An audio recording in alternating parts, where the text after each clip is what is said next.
waktu almarhum Sultan Iskandar naik takhta sebagai Yang Tuan Agong, Kebaduli Sultan dipilih sebagai pemangku waktu itu. Dan almarhum pada waktu itu berdepan dengan Perdana Menteri Dr. Mahathir. Oh yes. It was an interesting relationship. Tetapi saya rasa both very strong personalities. Very strong characters. Exactly. Dan tetapi ada penghormatan. Dan Dr. Mahathir had a lot of respect for almarhum. Almarhum had to handle many things pada waktu itu. Yes. Dan Kebaduli Sultan akan naik takhta sebagai agung dalam keadaan politik negara kita agak tidak stabil. Ya, walaupun stabil sekarang ni, tetapi kerajaan yang tidak dapat majoriti. Sebab itu saya tanya tuanku tadi, expectation Kebaduli sebagai seorang yang tegas. Tuanku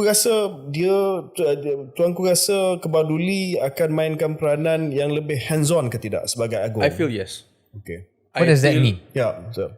I feel macam mana contoh di negeri Johor, apa saja keputusan sebelum MB buat kena disemak oleh Kebaduli tuanku dulu.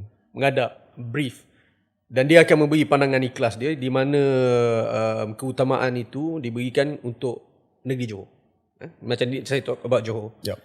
I feel he is going to do the same thing. Saya rasa dia akan buat benda yang sama di federal level. I think he's going to be quite hands-on to have that perhubungan tertentu dengan Perdana Menteri. Share input, what he think is right, what he think is not right. What they should execute bukan berdasar kepada merancang sahaja. And apa saja yang boleh membantu negara dalam segi ekonomi, kestabilan dan seterusnya. So whatever in the best interest of the nation, I think he's going to be very hands-on. That is apa yang saya punya pengalaman tengok Kebaduli tuanku di negeri Johor. Saya rasa benda yang sama akan berlaku di Kuala Lumpur. Apa yang Patik tahu pasal Kebaduli tuanku adalah he is very detail oriented. Yes, very detailed. That could be my brother. Okay. That could be my brother. Okay, detail oriented in what way? What do you mean by that? Bila Patik pernah ada peluang menghadap Kebaduli, bincang soal waktu menjadi Menteri Kesihatan, bincang soal hospital, bincang soal projek-projek pembangunan. Tuanku akan tanya detail tentang pembinaan tersebut. Betul. Dan tuanku tahu sangat tentang technical detail. Exactly. Tak boleh nak kelentong dengan bahasa mudah. Jangan cakap pada pembangunan ataupun projek-projek saja. Semua. Daripada ke pokok, daripada ke baja, sampai ke peralatan askar. Aeronautical, peralatan askar, weapon. His knowledge is superb. And saya sebagai anak bertuah dan belajarlah seberapa banyak yang boleh. And tuanku knows everything. You cannot lie. I mean, you cannot lie to tuanku. You cannot cheat him. He knows exactly everything. Also, he knows the system very, very well.